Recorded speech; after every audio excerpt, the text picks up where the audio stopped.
AI-powered digital products. Definitely. And today, we're going to unpack just how accessible this is. Yeah. Even if you don't have, like, a computer science degree or anything. It's not about getting rich quick or anything like that. Right. It's not about replacing your job overnight. Exactly. But it's really exciting how this is changing the game for digital entrepreneurship.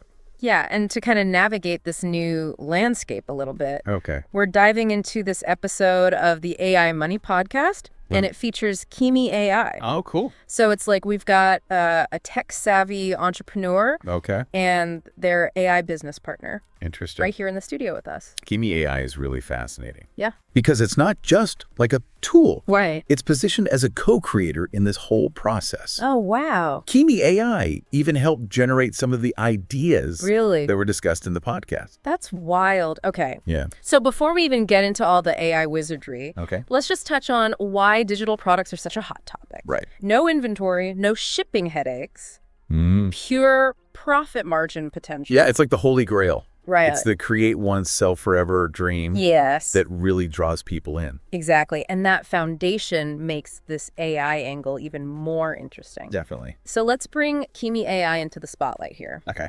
The podcast breaks down digital product creation into 3 steps. Right. The first one is choosing the product, right? Yeah. And this is where a lot of people get stuck. But Kimi AI kind of flips the script.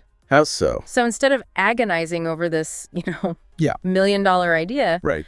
Kimi AI taps into the power of algorithms and market data to figure out what's already selling. Interesting. So it's not about reinventing the wheel. I see. It's about leveraging these existing trends. So it's like having a crystal ball. Yeah. That tells you what people actually want. Yes. But it's not magic. Right. It's data science. Okay. Kimi AI analyzes these massive data sets to uncover patterns and predict what types of digital products are in high demand. So no more guessing games. Exactly. And just data-driven decisions. That's incredible. Okay. Yeah, it's a game changer. So we've got our winning product idea now. All right. What's next? Step 2 is where Kimi AI really shines Okay. as like creation partner. Okay. The podcast talks about AI practically writing eBooks for you. Whoa, hold on. Yeah. AI writing entire eBooks. Yeah. How is that even possible? It's thanks to these advancements in natural language processing, Okay. or NLP as they call it. Right. Kimi AI uses this sophisticated language model, probably something similar to GPT-3, to generate human quality text. So it's not just spitting out like random words. Right. Yours actually creating Coherent. coherent and engaging content. Yes. This is mind-blowing, okay? And it can even adapt Wow. its writing style and tone Oy. to match the target audience. That's wild, and this isn't just limited to text, right? No, not at all. The podcast mentioned AI created art and music. Yes. Like exploding on platforms like Etsy. Absolutely. AI is becoming really powerful in the creative realm. So it's safe to say that step 2, Yep. Kimi AI as your creation partner, Uh-huh. that's where the magic really happens. Yeah, you could say that. But creating a product is just the beginning. Right. We need to get it out into the world. Exactly. And that's where step 3 comes in. Okay. Selling and scaling. All right. And luckily, platforms like Gumroad and Etsy make it super easy to set up shop and start selling. So you don't have to build your own website or anything like that? Okay, but getting people to actually buy your product, Right. that's the tricky part, right? It is, but Kimi AI doesn't leave you hanging. Okay. The podcast highlights some of Kimi AI's key strategies Oh. for scaling your digital product business. Okay, I'm all ears. All right, so first, Kimi AI emphasizes leveraging social media marketing. That makes sense, Social media is where everyone is. Targeted ads, engaging content, Yeah, building a community around your product. but it could be so noisy and competitive. It can. How do you even cut through the clutter? That's where Kimi AI's expertise in AI-powered marketing comes in. Okay. It can analyze your target audience, identify the best platforms for you, even help you craft ad copy and visuals that convert. So they're like having a personal marketing guru Yeah, guiding you every step of the way? pretty much. What else does Kimi AI recommend? Another key strategy is building an email list. Okay. Kimi AI suggests offering freebies. Like lead magnets or exclusive content in exchange for email signups. Ah, the classic give to get. Exactly. But managing email lists, sending out newsletters, Yeah. that can be a lot of work. It can be, but Kimi AI is all about automation. Okay. It can help you create automated email sequences, personalize your messages, even track your email marketing performance. So you can just, like, set it and forget it? Well, not quite. You still need to oversee the whole process. Right. But AI can definitely take a lot of the manual labor out of email marketing. Okay, so as I was listening to this podcast, this question popped into my mind. Okay. It all sounds amazing, but is it realistic? That's a great question. Can AI really do all of this? That's one that the podcast actually addresses directly. Okay. While Kimi AI is incredibly powerful, Yeah. it's important to remember it's a tool. Right.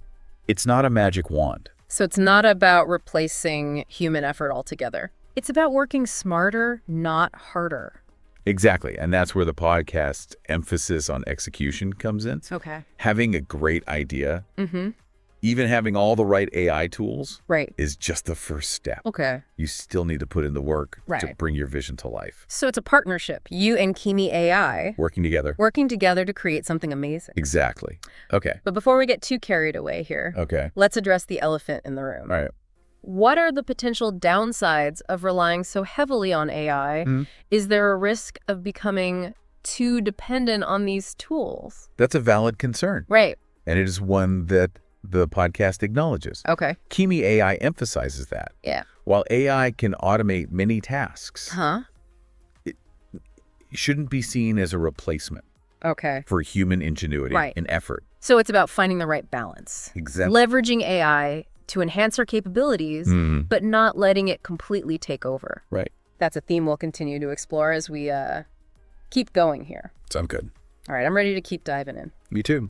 It's funny, as we're talking about all this, I'm realizing that maybe the biggest hurdle for most people isn't even the tech itself. It's wrapping their heads around the possibilities. That's true. AI is pushing the boundaries of what we even thought was possible. And it can be overwhelming trying to keep up with all these advancements. For sure. It's like we need to give ourselves permission to just dream bigger. Yes. And then let AI be our guide. Definitely. In turning those dreams into reality. I agree. Sometimes we limit ourselves by thinking, like, I could never do that, or that's way too complicated. Right. But AI is changing the rules of the game here. Exactly. It's making things possible that were once just out of reach for, like, the average person. It's like AI is democratizing entrepreneurship, giving more people these tools and resources. To create something valuable and maybe even build a successful business.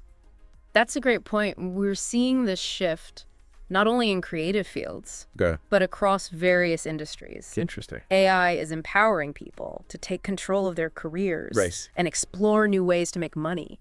So for someone listening to this deep dive right now, what's the one key takeaway they should walk away with? I think the biggest takeaway for me is that AI isn't something to be afraid of. It's not something to shy away from. It's a tool to embrace and explore, you know? The more you understand how it works and how you can use it to your advantage, the more empowered you'll be to navigate this like rapidly evolving landscape. It's like we're all pioneers venturing into uncharted territory here. Kind of, yeah. And the best way to navigate this new world is to be curious. To experiment. And to embrace the possibility. For sure. That AI is unlocking. One of the best ways to spark that curiosity and inspiration is to just expose yourself to what's already out there. So, like, what do you mean? Take some time to browse platforms like Gumroad or Etsy and see what people are making and selling. So just browsing and seeing what other people are doing can actually help spark ideas? Absolutely. Okay. Sometimes all it takes is seeing a successful example to get those creative juices flowing. Interesting. It can also give you a sense of the market demand and the potential for success in different niches. It's like getting a behind-the-scenes look at what's actually working. Exactly. In the real world. That can be really motivating and empowering. It can. It can help you overcome that initial hurdle. Right, that's fear. Of, I don't even know where to start. Right. by seeing what others are doing, you can start to envision your own possibilities. So it's not just about the technical how-to. Right. It's about expanding our mindset.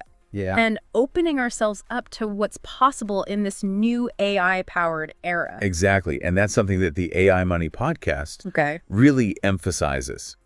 Kimi AI doesn't just provide the tools. It also encourages like a shift in perspective. A willingness to embrace new ways of thinking and working. As we're wrapping up this deep dive, I keep coming back to this one question. Did Kimi AI sound a little too confident in that podcast? Like maybe a little too good to be true. That's interesting. It raises a question about the potential for hype and unrealistic expectations when it comes to AI. It's important to approach these tools with a healthy dose of skepticism. And remember that they're not a guaranteed path to success. It's still up to us to put in the effort, make smart decisions, and create something truly valuable. It's not a magic button. No. AI can amplify our efforts, but it can't replace them entirely. Exactly. And that leads to another important consideration. The potential for AI to make us lazy as creators. Ooh, that's a good one. If we're outsourcing so much of the work to AI, are we at risk of losing our own creative spark? It's a valid concern. If an AI can write an ebook for me, why should I even bother learning how to write myself? That's something we need to be mindful of. The key is to view AI as a partner in the creative process. Not a replacement for our own skills and talents. So it's about finding that sweet spot between leveraging AI to enhance our capabilities while still nurturing our own creativity and pushing ourselves to grow. We don't want to become so reliant on AI that we lose our ability to think critically, to problem solve, and to bring our own unique perspectives to the table. It's like anything else in life, right? Too much of a good thing can sometimes be a bad thing. Exactly. We need to find that balance and use AI as a tool to empower ourselves. Not to limit ourselves. Couldn't have said it better myself. It's like we need to develop a new kind of literacy almost. Like an AI literacy. We need to be able to understand not just how to use the tools, but also their limitations, their potential biases, even the ethical implications of what we're creating. I completely agree. It's not enough to just know how to push the buttons. We need to be informed users, discerning consumers of AI-generated content. It's almost like AI is a mirror. Reflecting back our own values and biases. Interesting. If we're not careful, we can end up amplifying those biases in ways we don't even realize. That's a crucial point. And it's something that's starting to get more attention as AI becomes more prevalent. We need to be having these conversations about responsible AI development and use. This whole deep dive has really been an eye-opener for me. You know, I've always been fascinated by AI, but I'll admit, I've also been a little intimidated by it. I think that's a common feeling. AI can seem really complex and mysterious. Especially when you start getting into the technical details. But I'm realizing that it doesn't have to be intimidating. The more we learn about AI, the more accessible it becomes. And that's really exciting. It is. It means that more people can participate in this whole technological revolution. And benefit from its potential. So as we wrap up this exploration of AI-powered digital products, what's the one thing you hope our listeners will take away from this? I hope they'll walk away feeling empowered, not overwhelmed.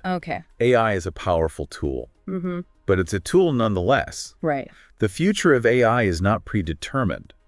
It's being shaped right now by the choices we make. As individuals, as creators, as a society. That's a powerful thought. It is. We're not just passive observers in this AI revolution.